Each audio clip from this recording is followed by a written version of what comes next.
Okay, so we've got our paint. I'm using burnt umber and white to do this gorgeous lilac tulip that came from a Paris florist and shot in my daughter's, just on the edge of the kitchen where I had the flowers overnight. I was a bit worried about whether they would make it down here or not to La Forêt on the train, so I just shot this, and it's lovely because the kitchen area just went to dark and the light was catching the pink, so it really illuminated the pink and gives a lovely colour contrast to the lilac tulip.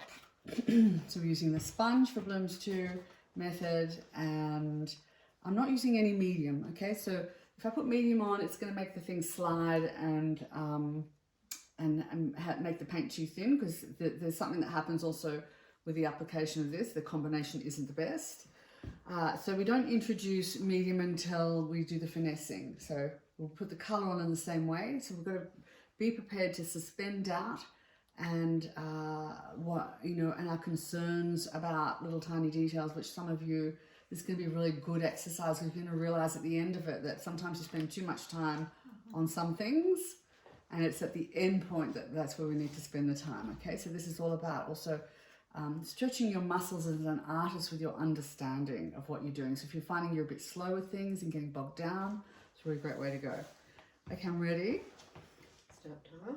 I'm estimating 18 minutes. We'll see how we go.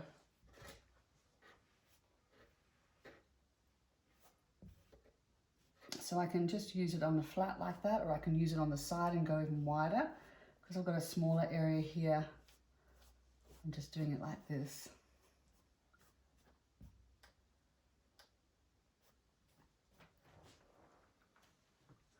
Okay, there's something I haven't drawn in there, so there's another petal coming down behind, so I'll just make sure I allow for that. It should be a slightly lighter tone.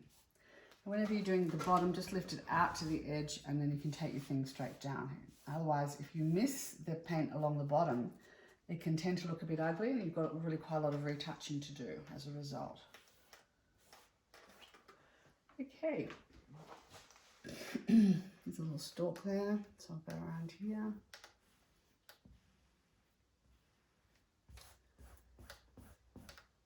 So what you do want to watch out for is you want to avoid having beads of paint. So you could keep a brush handy, or even just use the other end of your sponge if you thought that there was like a bit of a build-up of paint that could dry as a surface texture, because the blooms is still about having a smooth canvas, and you need to be able to change your mind about something. If you want to change a shape or something and you've got a ridge that's defining something, it can get in the way of, it can spoil the finish of your work a little bit. Mind you, I was taught by a really fantastic guy with lots of drawing and things, and he was from New York, and he had this philosophy that, you know, all your mistakes made part of the richness in your artwork. So, you know, love your mistakes and don't worry about being perfect. And I did quite like that. And another artist I came across in Sydney, whose name I don't know, but he never sold his work. He loved it too much. He loved it so much that he couldn't sell it. But he showed in really great galleries.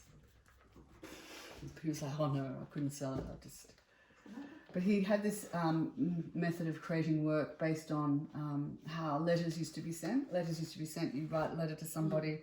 You probably saw that in Gone with the Wind, where there was a letter that came through, you know, during the war to Scarlett, and then it was written, had been written on about 3 or 4 times. Yeah. So there's a build-up of sgraffito on the letter. And, okay, I'm just suggesting a little petal in there. See how it's quite dark? And that also, you know, your layering and your build-up and the history in a work.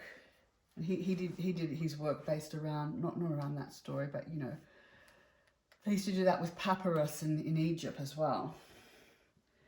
You'd have messages, and you'd have people continuing to use the same piece of material to communicate with. I suppose you wouldn't want to write anything too personal. Yeah. Okay, now if I can feel this starting to get a little bit dry, which I can. Okay, so you can tell when your paint's dry because it starts to catch and drag and almost look a little bit sandpapery. I've come up to a couple of you, well, probably more Cara because she was the one working in acrylics throughout. And I go, oh look, I can tell straight away you need more moisture. It's because, you know, you get this kind of dry look that's happened. So when you dip in just a little bit of water, otherwise it'll let go of all of the water and then you'll get too thin. How are we going for time so far? We're on, we've got 14 minutes to go.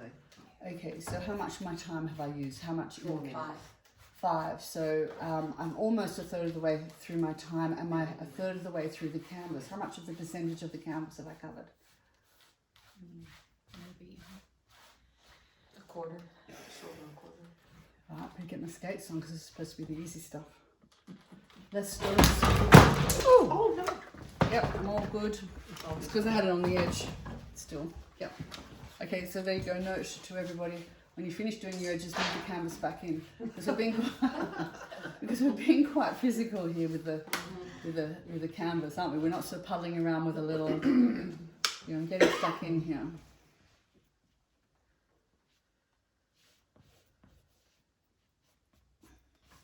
Okay, so it's darkest at the bottom there. Might have to check the floor after you do the job and just give that a wipe down with a clean sponge. I'm sure I'm going to drizzle some stuff. Okay, that's supposed to be a little lighter there, so note to self, I also don't want the thick ridges up there. And I want to be lighter here.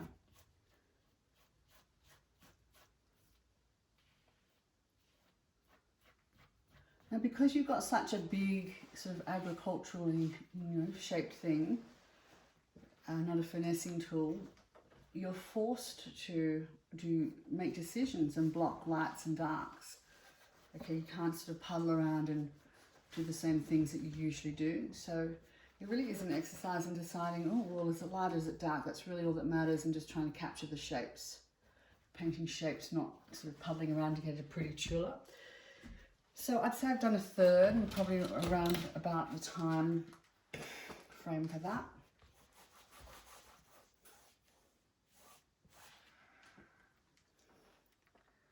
Could go a little darker. There are a couple of other shapes around here. I can't quite, or if I want to get a really good dark, I just turn this around and use a clean part. I can go a bit darker here. But paint is not dry yet. There are other shapes in the background, so I can just suggest them so I know that they're there. Thank you. I'll come back to you later. Doing your sides is really easy and quick, so also check that you've done them all when you think you've finished. So I'm filling this in because this is fairly light.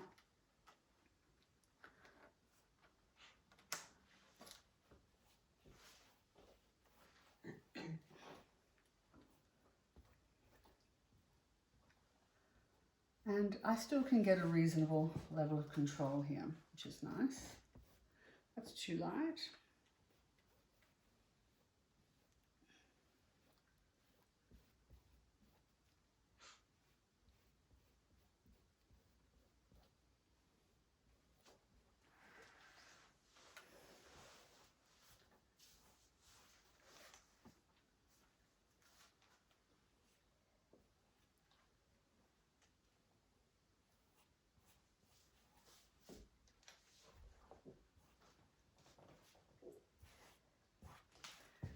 Okay, I better hurry up, get my skates on.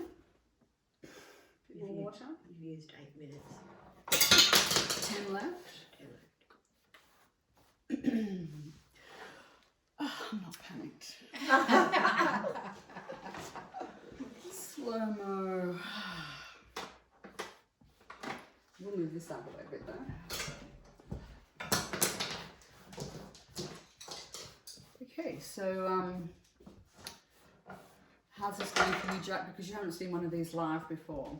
You've seen it on the video on the Kim's Masterclass. It's good.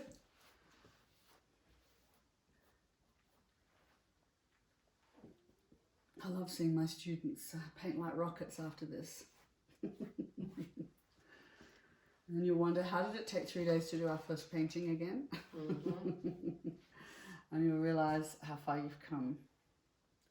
I'm going to take this all the way up. I'm not going to put in that side petal at this stage. There was a little bit of a light pink one that use the other end, which is super dark.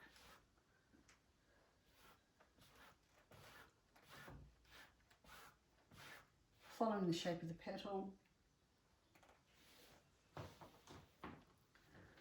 A little bit of light at the end of that one.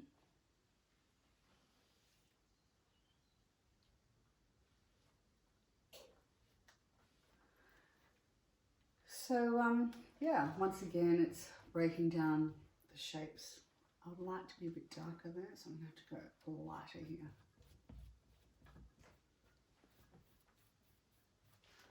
A bit darker. Yeah. Okay, so there's little details that I'll have to put in later that I'm not going to get with the sponge. Shall we stand back and take a look? Yes, it's happening. Okay, so down the bottom, let's quickly get this one in. Let's get some light.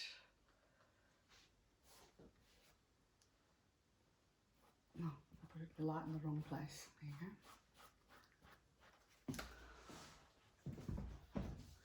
I'm about to do the bottom there, just pull it out.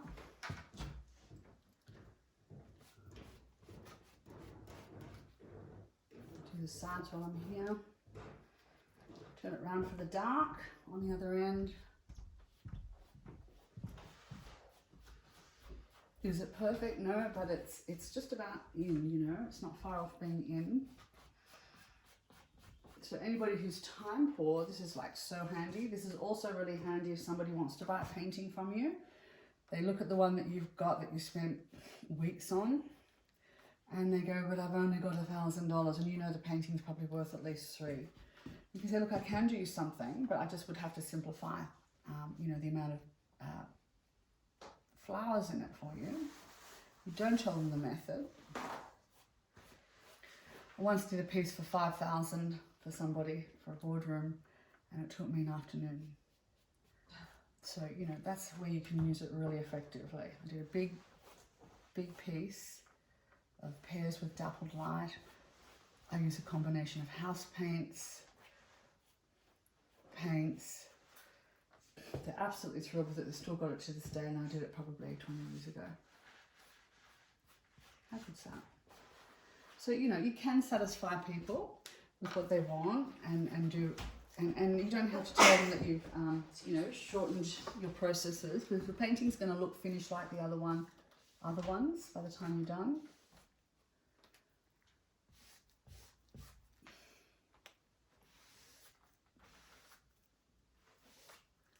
Six minutes to go. Okay, I think I'm going to have change. Don't wish to be arrogant, but there you go. It's no brag, just fact, okay? Okay. But I won't get ahead of myself, because this may need a bit more love than I think.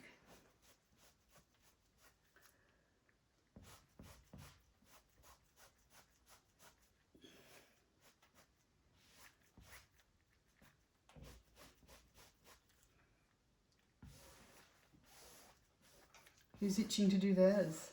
I'm itching. You're itching? I'm itching to do mine. You're itching? She's itching.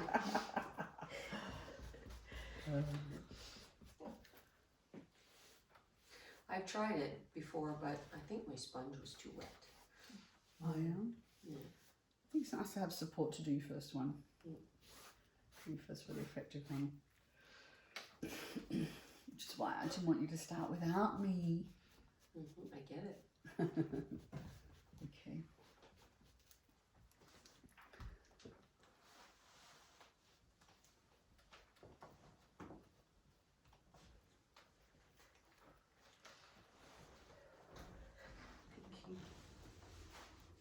Oh, I've done that in the wrong spot, have I? Oh, am I missing a petal? Yes. Oh, they're here. 1, 2,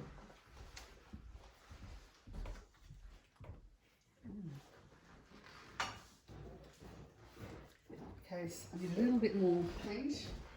All the things could go to my plans could go to 4 minutes, 4 20 minutes. to go. 4 minutes to go. Miss Coates, pull out all the stops. I could pause it. But No, don't pause it. I Oh, haven't no. earned the right to pause. I'm just got a little confused with my shape there. I think. Wow, it's fairly busy up here.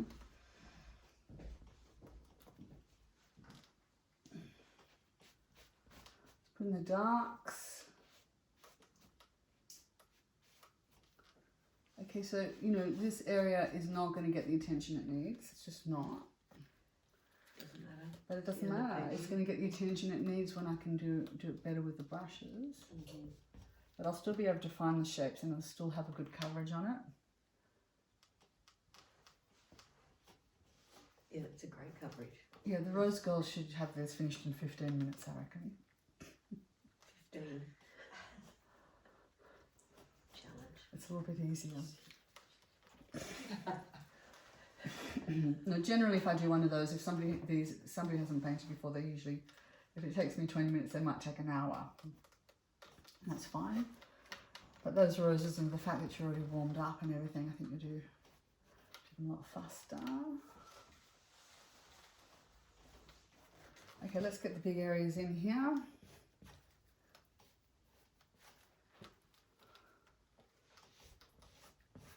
I may well need a separate sponge for my whites, which I will get in just a sec.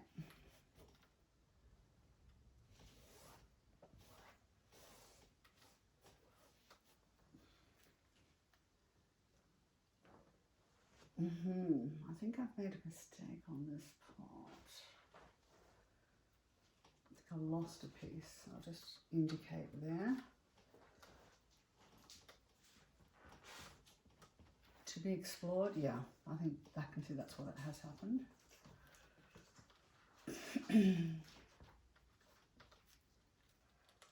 How many minutes left? 2. Right.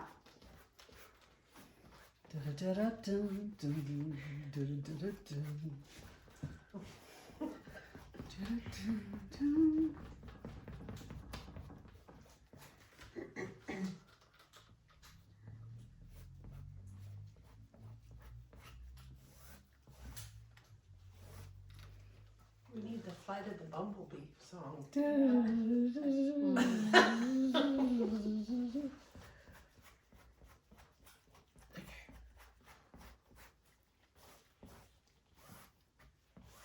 It's maybe being a bit hardcore and giving myself 18 minutes, but anyway, gonna do it. Gonna do it. No, I'm not gonna do it. How many minutes? 1 minute and 12 seconds. Okay. I finished. Okay, so that's in. It's not perfect, but it's in. I've got 1 minute and 1 second left to spare. Okay, so you know, if you have a look, it's all there, but the edges are messy. The points aren't on the things, but big deal. It's in, and that'll be perfect for the first pass of colour. We'll probably suffer similar issues, but it'll start to get more definition because of the colour going in, and that'll be fun. I have noticed something that I don't like. Oh, I've got a lump here, so just check your canvas afterwards. Don't go over and over it with a brush. Check your edges. See if I can get this done within the 18 minutes. Check the top, yep, not done. And there's a few little lumps where the paint had kind of caught on the ledge, so they're gone. Check it over. Any other lumps? Yep, there's one there, just to get it with my 18 finger. minutes is up. Okay, done. Another little lump there. Okay, so that's it. Your go. Also, the other one to check is, what about just down here? Just check that that's, you know, the paint's gone round. Because it looks bad when you can see that bit of light at the bottom. Okay. And as you saw, that doing the ledge can be hard. A little bit tricky. Yeah, from Okay. this angle, there's a bit of a on the right side. The right side here. no, and down on the brown. Keep going down. Yep, right there and down. Was just a- Yeah. Yeah, You'll go. that's it. Rightio. So we got 8 minutes. Fun. We got 8